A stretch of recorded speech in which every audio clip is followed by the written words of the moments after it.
Small group leadership responsibility. Position description of a small group leader. Requirements. What are the requirements when you give this position to somebody? What kind of a person you are looking for?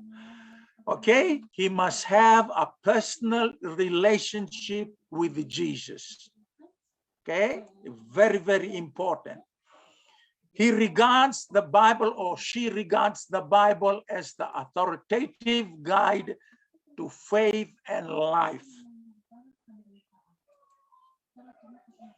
And then participating membership of a local church. Okay, or he is actively pursuing membership in the church. He has a willingness, or she has a willingness to fit into the small group leadership structure and fulfill the requirements of a small group leader.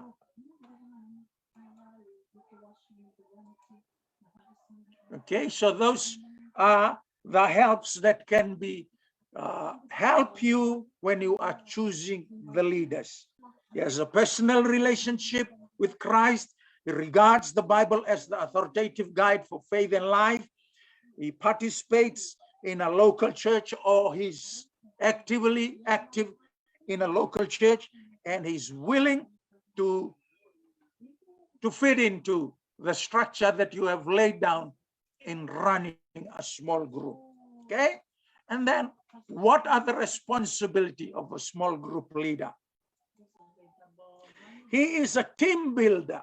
Okay, build a leadership team. He needs to know how to build the group, or build a team that can work together to make an increase in whatever fellowship that there is. Members of the leadership team.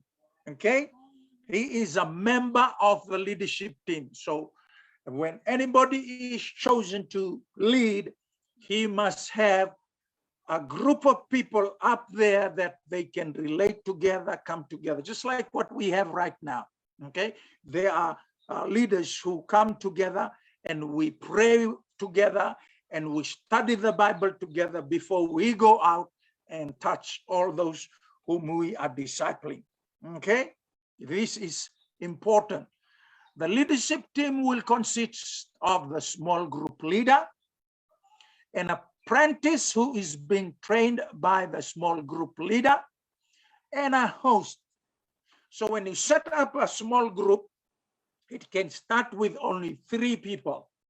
You have the group leader, and you have an apprentice and a host. The group leader relates with the group and the one who is above him. Okay, it can be the pastor, it can be the regional director, or it can be what you call the coach. Okay, and then the leader has an apprentice. This is important. Every leader must have someone he is training, because when the group grows and becomes big, there will be a time that you have to say, okay, let's birth another group. And so one of you, the 2 that are leading, will have to take the other group and grow it in the location appropriate. And the other one grows in another location. And then you have the host. The host is the person where the group meets. He's the one who needs to look at the place, prepare the place, what needs to be prepared. Because once there will be people who will be coming who will have a lot of different kinds of needs. So it is important. And then very importantly, how to build a leadership team. Begin with God's call for you to lead a small group. If there is a call, you will have desire to nurture others, enjoy relating in small group settings, have a genuine walk with God that will inspire others. Choose an apprentice to mentor. Mentoring requires spending time with the individual. Find a hostess for the small group meeting. Find a place where you can come together. This person will be responsible for the meeting place of the small group, as I've already mentioned. Then participate in training to develop small group leadership skill.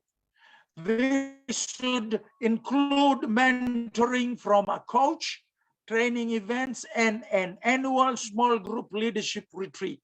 Also important will be personal time spent in Bible study and prayer. This is how you build a team. This came back 2-3 hours ago from our leadership get together here in Suba. And we met with all the other leaders with their wives. We enjoyed a time of teaching and enhancing one another to grow in our walk with God. Now, conduct life change group meeting. How do you do that? Identify participants for your group. Meet with each other before you invite them to be a member of your group. This is important, okay? Don't just bring in anybody. You must know what's your group vision, what do you want to be done there, and invite people that you know can come and add to the group the needed potential. Once they are invited, challenge them to make a commitment to the group. Then determine the meeting time, place, and frequency. How many times do you meet in a week? Meeting at least twice a month is recommended. Okay, this is when you have leaders that come together to meet twice a week. A month. Then select appropriate resources. A variety of materials is available for small group study. Appropriate materials will be structured to encourage, discuss, and application. It is essential that the materials is Bible-based. Okay? If you need more materials, I'm willing to help you. There is a lot of materials that we can share together. But let's continue. You will get them when the response comes. Okay, already sent a few materials, and there are many more. You can just go online and borrow it from other groups. Okay. Share group responsibility with gifted members of the group. The leader should not feel the necessity to do everything, or the gifts of the others will not be developed. This is very, very important. Okay? You don't need to do everything. Allocate to people so that they can also grow. Your apprentice and other members of the group can assist you in the areas of teaching, leading worship, leading prayer, and caregiving. Okay, caregiving here is the one where there are special needed area. Okay, there could be people that come to your group that are disabled. So there is special attention given to them. There could also be people that you need to reach out to who really need to be cared for. People on the streets, yeah, drug addicts and all those people, they need, when they begin to come, their needs must be met. The reason why they have come, because God brought them.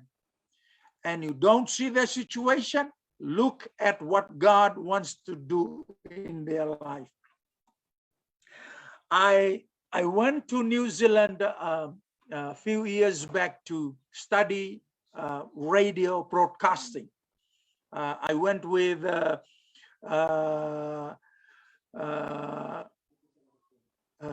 Pastor Noli. We went there, and another pastor. The three of us went to study at Radio Rima in New Zealand to do broadcasting. And there was one night at the house where we were fellowshipping. We had fellowship, and after the fellowship, there was a break time for coffee. Okay, we were sitting inside, and this guy went outside, and he was puffing out smoke on the porch outside. Okay, I used to say this to the Fijian community here, Fijian fellowship here, because in some places, if they see that, they will go straight to the person and talk to him that whatever he's doing is not right. It's a place where we need to come and worship God and not to smoke. But you got to understand, when you learn about caregiving, your problem is not to go and clean up the person. The cleaning up of the person is done by Jesus and his word. Amen. We are to just bring him into the presence of God and share with them the word. Because if we start judging every person that comes to the fellowship, you're going to have no members at the end of 6 months or 3 months. Okay? Because many people will come with all sorts of problems. They will be still high on drugs. But only God and his word can clean up the mess in a person's life. You and I were one time in that mess. What made us clean? It's the word and God.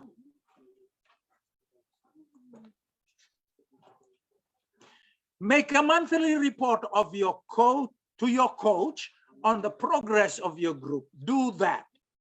Okay. After this lesson, I will send Pastor Noli, Mrs. Noli, the report that I have made, drawn out for reporting in small group, and I believe it's going to help you, so that when you have a small group meeting, you have the names of your group, what are your group's intentions and all that. I will send it to her. It might help you people to also have a kind of data for you to see the growth of each individual small groups where you have around your area. Okay? Shepherd the members of your group. Shepherd. Okay? They must know you. Jesus said, Peter, do you love me? Take care of my lamb, or feed my lamb. Feed my sheep. Take care. There are two words that Jesus said to Peter. You feed them and you care for them. That's the work of a shepherd, a leader who is called to look after a small group. Your goal for each member of the group is that they will become devoted followers of Christ and participating members of the church, not just people who come on Sunday and go back. What we are doing here is we are discipling people, even the smallest person in the house, the little children, they must all be discipled. Because even the small children have gifts that God has promised is going to release into their life. And when we all respond and work together as a group, you will see the group will be really on fire because everybody is participating. Nobody is an audience. Nobody is just there to watch. The only one that needs to watch is our Father himself, because he is the one who wants to see himself in our group. Jesus said, I do the work of my Father. Okay? He never rested until the Father took him back when he completed his work on earth. 4 ways to accomplish this. Pray for each meeting and for each member. Yay! How many times have you mentioned every member of your group before God? Jesus prayed in John chapter 17. And he said, Father, I never lost any of those whom you have given me. He remembers, he prayed for them every day. Pray for each members of your group. Mention them before God and you see what God will do. Because when you bring every member of your group before God, God will know how much you care and he will flood you with the ability to be able to take care of them. In every area of your life, you will be full and overflowing. Why? Because you have a heart for each member of your group. Pray, pray, and pray. Be concerned about the welfare of each member. Yeah, when you pray for each member, God is going to lay down in your heart what each member is going through. And you will be able to help them physically, financially, socially. Okay? You can't do that in a big church when you gather together in a big church. But when you have 10 people, it is easy. Yeah. All you can do is you see somebody going through something and everybody, okay, let's come next week and go and visit sister so-and-so. Let's go and visit that family there. Let's go and you will see the excitement. Why? Because we are members that are working together for the kingdom of God. Model Christ-likeness to your group. Yeah, be an example of Christ. Create a safe place for others to share their feelings. Create a safe place for others to share their feelings. This one here is very, very important. Make a place where they are able to come and open up to you. Okay? And when they open up to you, don't go and share that information. It is confidential. And if you want to share it as a testimony, you must ask that person first before you can go and share it as a testimony. This is really very, very important. Okay? Expand the ministry. A healthy group will develop to the point that it is ready to birth another group. 2 signs. Remember this. When it reaches these 2 signs, this will be the sign to you that you need to birth another one, another group, or you need to give another group a move to grow. 2 signs that this time has occurred is when there is readiness on the part of the group. When everybody has come together, it does not matter whether it is fully reached 10 or it is just 9, or it has just gone above 10 members, like 11, 12, even to 15, or maybe 20. You can agree, let's birth another group. Okay, the group is ready. And the next thing is when there is readiness on the part of the group and the apprentice is adequately trained. The one who will lead another group is ready to take over. That's when you know, let's go and birth another group in our ministry so that now we expand. How to encourage expansion of a small group? Okay, there is usually what is called an open chair when we come to meet together in a group. Okay, you start off with 3, the host, okay, the host or the hostess, which means a family.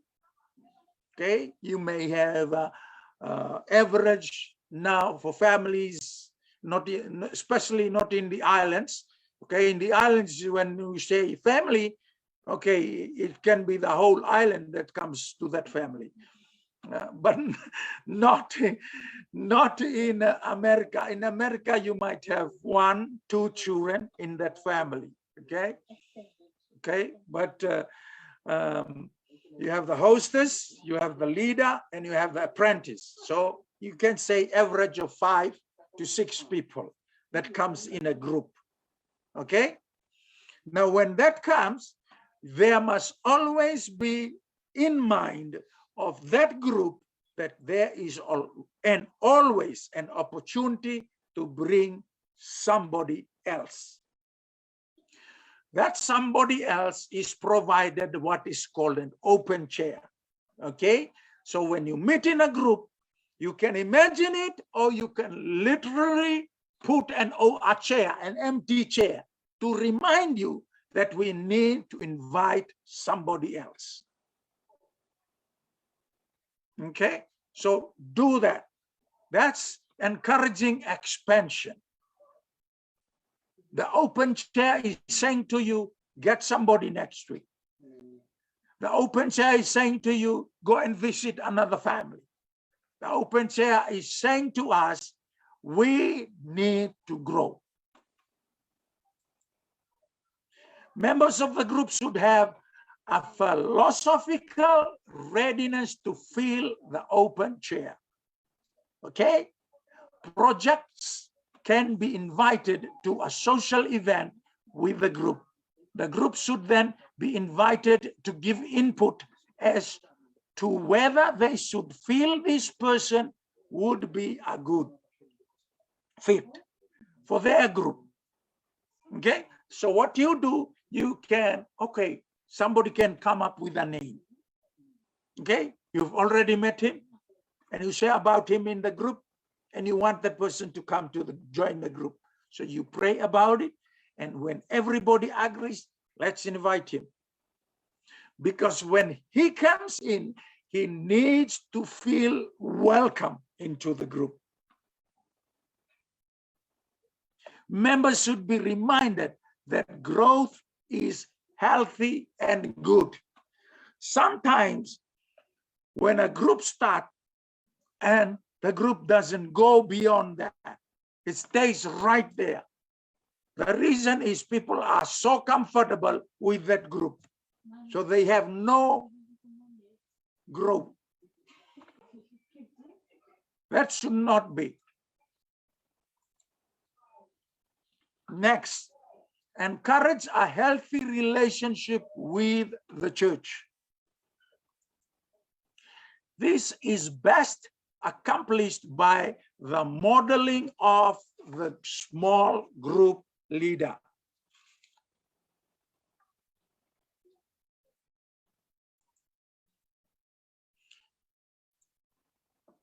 Provide your apprentice with opportunities to shepherd members. Okay? As a leader, what you can do is you have an apprentice. Okay, what you can do is allow them. Okay, can you visit that family there next week? I will be. So you give them an opportunity. So that's how you train your leaders. The person that you would want to expand the group into. The apprentice will likely be the leader of the group, and it would be good to have a healthy relationship already established with some who could form the core of the new group. So what you are doing is when you send that person to that group, you are building that group to also be able to accept him as a leader. And when you are going to increase or expand and divide into two groups because you have established that relationship, or the person you sent there to meet that group, that family during the week has established the relationship. That will be how you'll be able to expand the group. Spiritual growth for the leaders of small group. 4 areas are important in the personal spiritual growth of a small group leader. Number 1, Bible study. Inductive Bible study method is the best approach for personal study since it includes life application. Okay?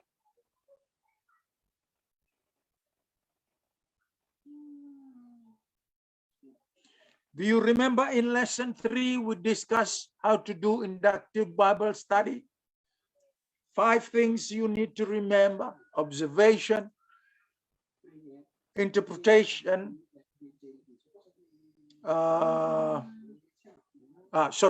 observation, generalization, interpretation, application, implementation. Remember those 5 words.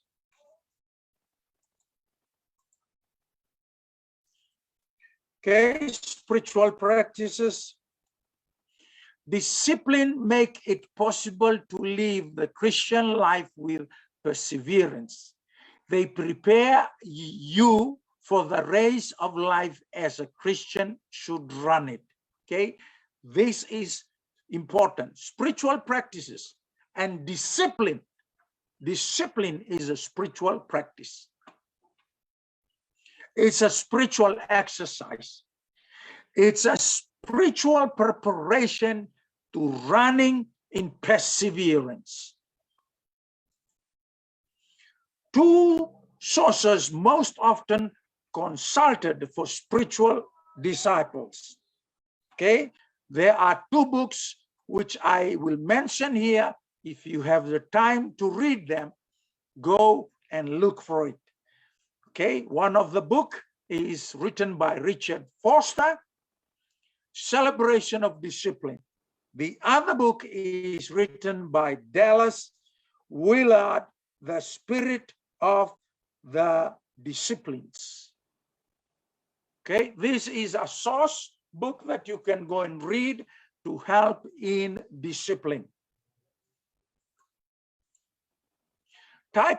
Typical categorization of discipline. Okay, the categories of discipline that you can have to when you are discipling people. Disciplines of abstinence. Okay, you know there are certain areas where abstinence is important. When you talk about disciplining in sexual life, okay, disciplining in activity. The other one is disciplines of activity. There are certain things that we have to discipline ourselves in the activities we do. Okay, there are certain things you cannot touch. You just have to say no. And there are other things that you need discipline to, which means there is only a time period that you have to do that. I can remember when I used to be full-time worker for Every Home. I just finished teaching. I resigned from teaching, and I like playing hockey.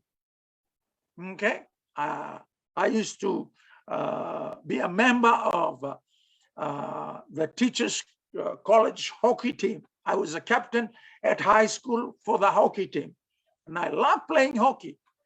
But I could not give a lot of time to playing hockey because I needed to get myself out for more time to go and do the work that God has called me to do. So those are 2 areas of discipline. Okay, one you would totally rule down, no to it, to a certain thing. As I've mentioned, sexual activity, certain sexual activity. It's only done in the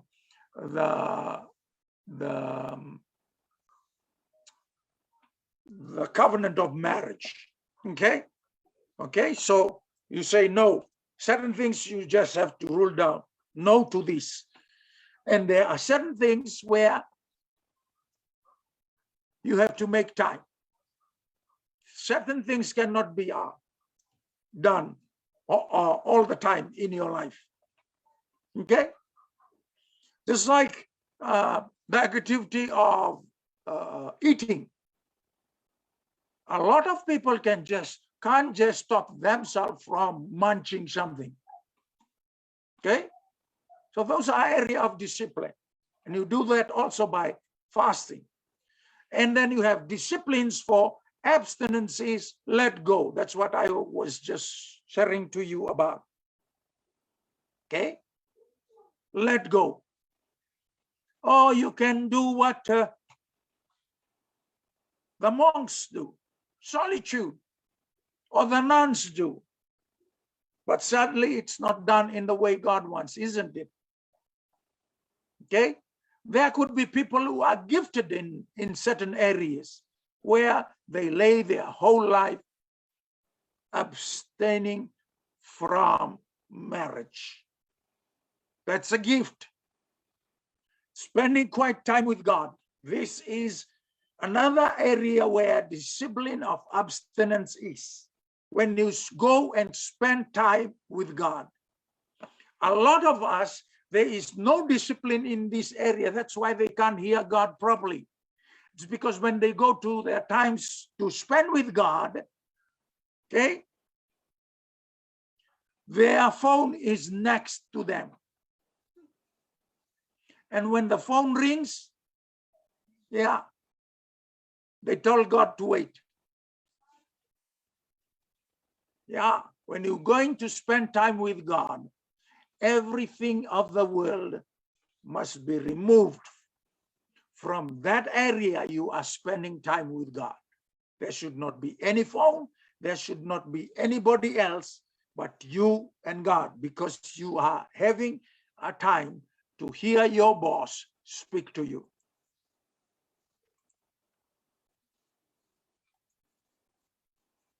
And then silence. Yeah. A lot of people cannot take time to just be quiet. This occurs when we focus our attention on the soul. It's an attempt to hear from God. Some write down their thoughts and impressions as God directs. I do this a lot. I take time, when I've prayed, I just close my eyes and focus myself to Jesus. And I am silent, no sound. And I dig deep into my spirit. And by doing that, I begin to have intimate fellowship with the Father. Yeah, try it. It's an awesome time in the presence of God Almighty. And then fasting. The purpose is to receive greater nourishment from God. Choose a period of time to go without food. Okay? It could be something that takes up your time with God. Doesn't have to be food. It could be your phone. Fasting from Facebook for one whole month. Try it. It's going to be an enjoyable time. Or fasting, going without certain things that take up most of your time with God. And then frugality. Live a simple life by learning to live with less. Instead of buying something new, choose to go without or buy a less expensive alternative. This is important for all of us.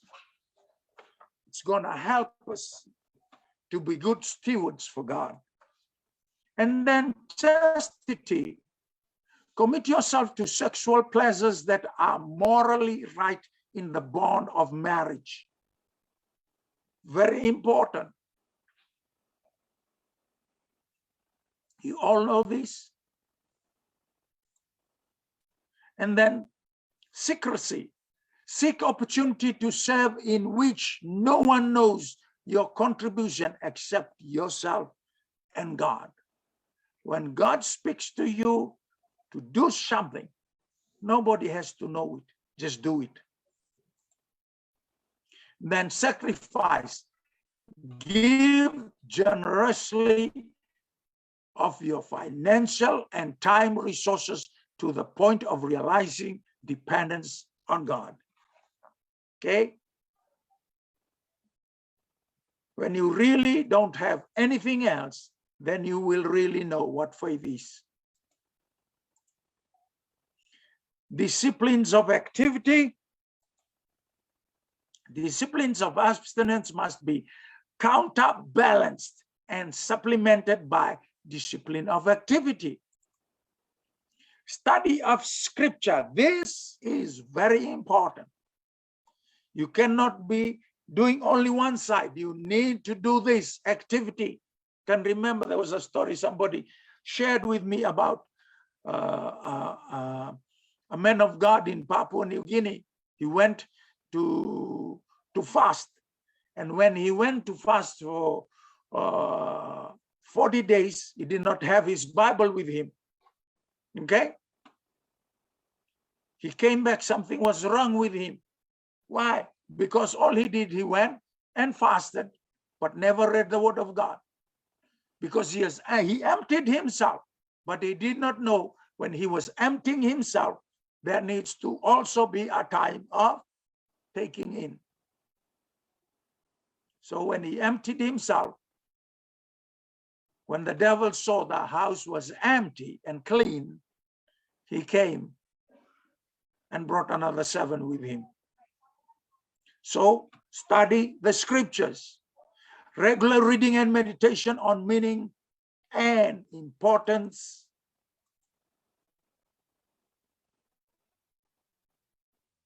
of the word. Worship, continual praise, reading of psalms and hymns.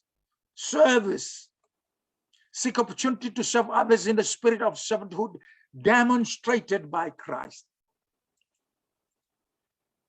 Prayer, take talking and listening to God about your relationship with him and about the concerns of others. Prayer, discipline of activity, prayer. And then fellowship. Fellowship in the Christian sense includes an attitude of caretaking and desire to minister to needs. And then confession, awareness of sin in one's life requires confession of that sin to God, other trusted individuals, and certainly anyone you may have offended. This is important, okay? Confession. Confess if there are things that you need to confess to your spouse, to your children, do it. And submission. Assume an attitude of submission to God. Seek other individuals whom you may trust to develop an accountability relationship. Submission. This is important. Sharing your faith. Goals for small group leaders. Be an effective communicator of the gospel. Understand your personal evangelism style. Effective communication of the gospel. Evangelism should be natural. Okay? Attempt to determine your evangelistic style and feel comfortable in using it rather than accepting the style of others. Some of the different styles are confrontational intellectual, and relational. A resource available through Zondervan, Becoming a Contagious Christian, helps individuals determine their preferred style. The important point is to be yourself. Okay, that's another book that you can go and take a look at to help you in the kind of style of evangelism that you can do. Okay, but mostly the evangelism that you can do in a certain place can be determined by the environment itself. Evangelism is team-oriented. We need not feel that all aspects of leading an individual to Christ must be accomplished by one person and in one instance. Various contributions to a person becoming a Christian may be made at different times and in different ways. Okay? One of the easiest ways I find to be able to share the gospel to others is just having a cup of coffee. Just invite that person. If you are working someplace, don't have to talk about Jesus. Just invite that person to a cup of coffee and you talk about what they're going, whatever they want to share. Okay? Eventually a time will come when you will be able to share the good news to that person. Model of evangelistic conversation demonstrated by Christ in John chapter 4. Remember the Samaritan woman? Okay? See Inside the Mind of the Unchurched Henry and Mary by Lee Strobel for more information on this model. Okay, that's another book written by Lee Strobel. Okay. This guy here has a beautiful movie that was made about him, Lee Strobel. Okay, he was a reporter and how he came to Christ. The name of the movie, if you go and watch it, able to watch it, it's The Case for Christ. The Case for Christ. He wanted to deny and discredit everything about Christ. In the end, he found Christ by doing his research. Culturally relevant.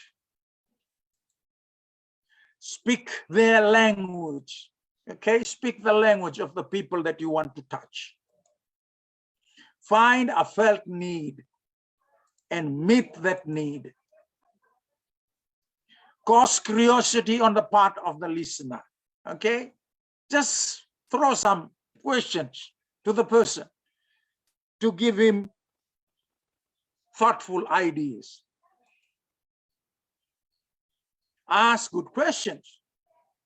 Listen to them. Give them a chance to talk.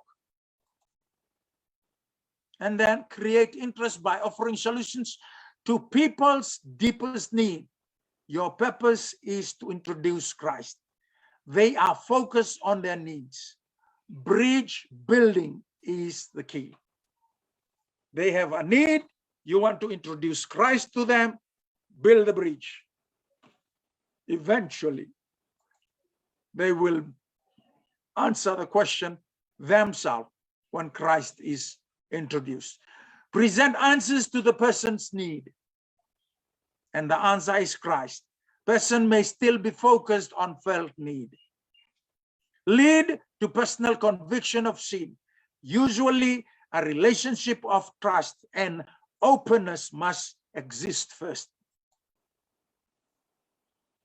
6, lead them to Christ rather than set of moral regulation. Okay? And this is where a lot of people are annoyed because we give them a lot of rules. Don't give any rule. The only rule is Jesus loves you and he cares for your life.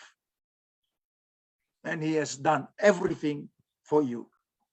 Jesus desires people to become Christian, not just live like moral people. A true worshiper of God worships through relationships rather than a set of rules. Scripture to use in evangelistic conversation. Okay, there are few that are there. God desires a personal relationship with you. Those are the Bible verses. Okay, when I send you the notes, then you will be able to see those Bible verses, which you can memorize them and keep them. Okay, sin keeps us from a personal relationship with God, and then you must personally receive Christ as your Lord and Savior. Those are the Bible verses. Okay, God desire a personal relationship. Know that you are a sinner and you need a Savior to save yourself. Number 4, if you know Christ personally, you have eternal security. And the 4th part is present to them the promise of God. Very easy for evangelism, the 4 different guidelines. God desires a personal relationship with you. You are a sinner. You must have a personal relationship with Christ to be able to receive eternal security in God. Prayer life. A basic outline for prayer is that word there, X. A means adoration. C means confession. T means thanksgiving.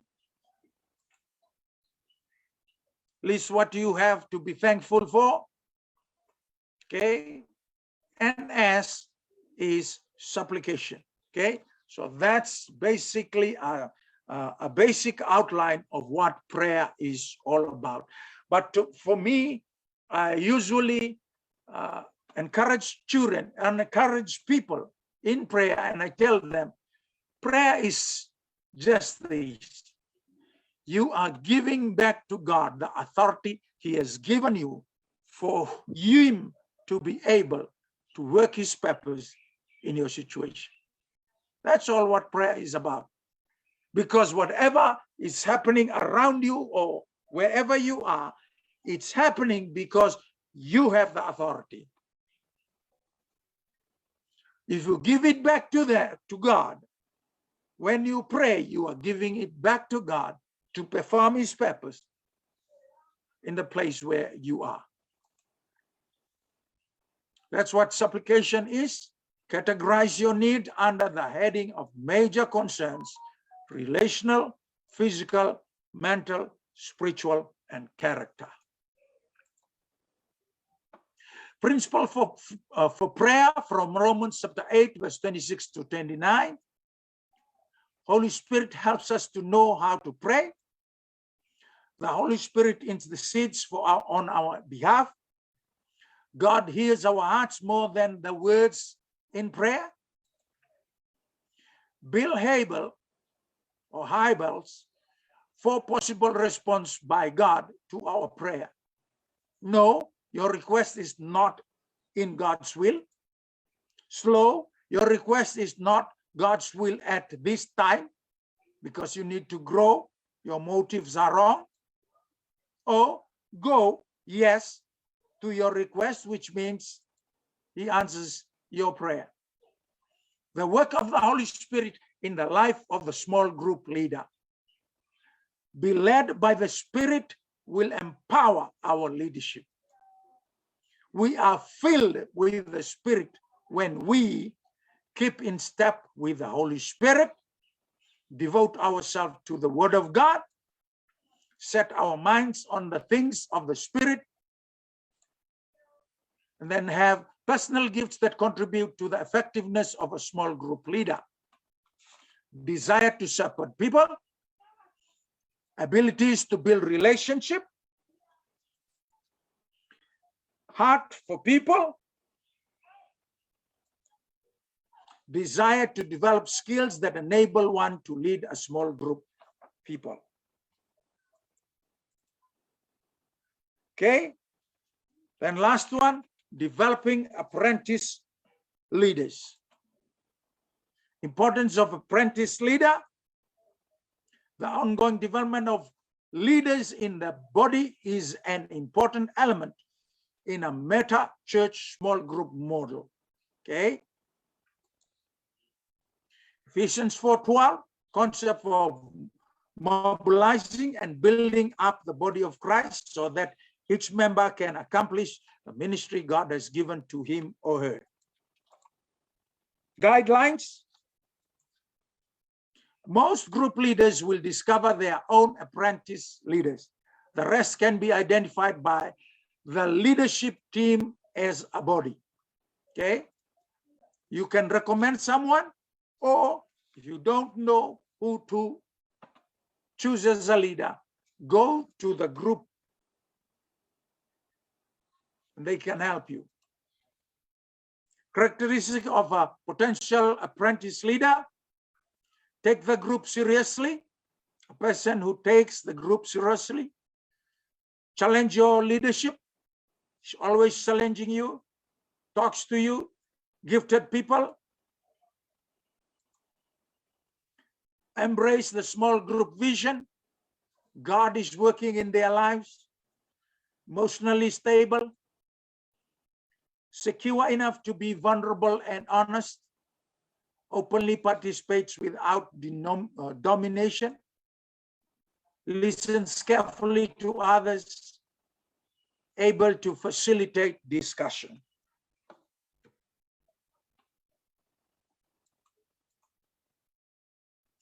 Common objectives when recruited as an apprentice: I just don't have time. We make time for what is important to us. I don't have the gift of leadership. Leadership is mostly character. I'm not the leadership type. Most are uncertain about what is meant by leadership type. So these are common objections when you recruit an apprentice. They say all those answers. Information to provide a potential apprentice.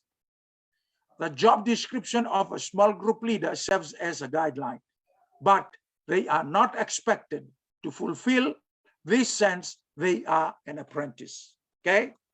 They are guidelines. Doesn't have to be all of it. The expected time frame for apprentice development. Okay?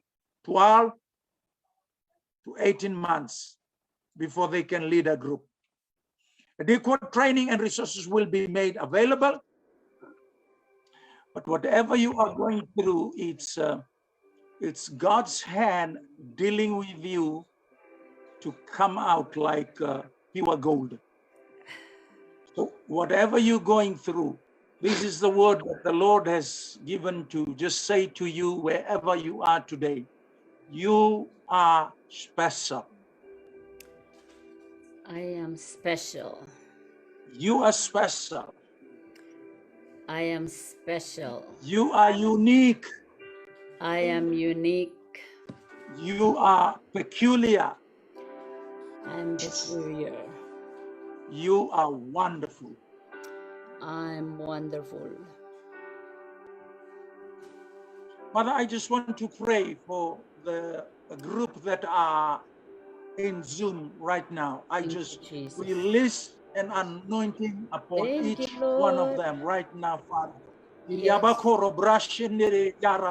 Thank you, Jesus. And I release that anointing of fire into their life. Thank you, Lord, for your I fire. pray, oh God, that you will establish them. I pray, oh God, that you Yes, will Jesus. envelope them with your love, Yes, and Almighty envelope God. them, oh God, with the Bless anointing you. of fire, that no weapon formed Bless you, against them Jesus. shall prosper. Yes, Every tongue Lord. that comes against them, you, oh God, Oh will God. neutralize it. You will make it. Thank you, This Lord. shall be it. Will not happen. For Thank you you, have Lord. called this your children to be a special weapon Thank you, in the Jesus. places where you have assigned them to be. I pray, Holy. oh God, that they will prosper. I Holy. pray, oh God, that they will multiply, they will Holy be God. increased, they will be favored of you, highly Thank you, favored of God. Jesus. They will be blessed coming in, blessed going out, blessed in the Receive it. city, blessed in the I country, receive. blessed I everywhere, receive. because you have promised you Thank you, will Lord. bless them. Yes. May the Lord bless you and keep Oh, you. May the face of the Lord shine upon you yes. and be gracious to you. May Thank he you, lift up his countenance upon you and give you Thank you, peace. Jesus. In the most wonderful name of Jesus. Hallelujah. See now. Yala Amen. Makande. Amen.